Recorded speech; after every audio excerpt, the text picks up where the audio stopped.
La FIPEC-CSQ, qui représente près d'une centaine d'intervenantes en petite enfance en Abitibi-Témiscamingue, tenait à souligner une année consécutive sans entente de travail. En plus d'avoir sur place la secrétaire trésorière de la Fédération, Anne-Marie Belrose, il y avait une soixantaine de personnes présentes pour démontrer leur mécontentement dans une ambiance festive. Le but était de rappeler la lenteur du processus de renouvellement. Notre mascotte, Marelle, était là pour animer les enfants de la tire d'érable, pour se sucrer le bec, puis être dans le thème là, de ça s'étire. Des familles, des intervenantes sont venues se rassembler. Les gens arrivaient tranquillement, contents d'être là, fiers, afficher des couleurs de la négociation.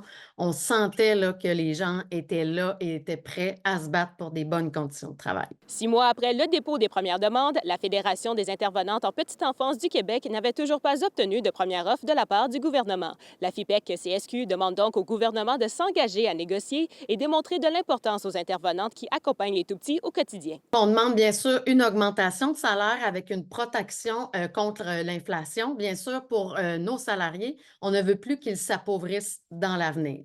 On veut aussi plus d'aide pour accompagner les enfants à besoins particuliers qui sont de plus en plus nombreux dans nos services et on veut diminuer la charge de travail.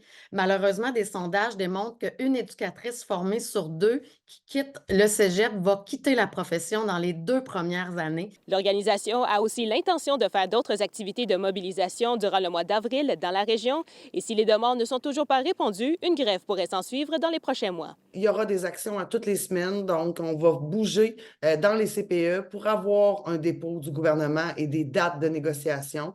Et si d'ici la fin avril, on n'a pas de nouvelles du gouvernement, on va aller en assemblée pour faire adopter des moyens de pression plus lourds, quitte à se rendre s'il faut jusqu'à la grève, mais il faut que ça bouge, il faut que ça se règle, la négociation dans le secteur des CPE. Kimberly Hall, RNC Nouvelles.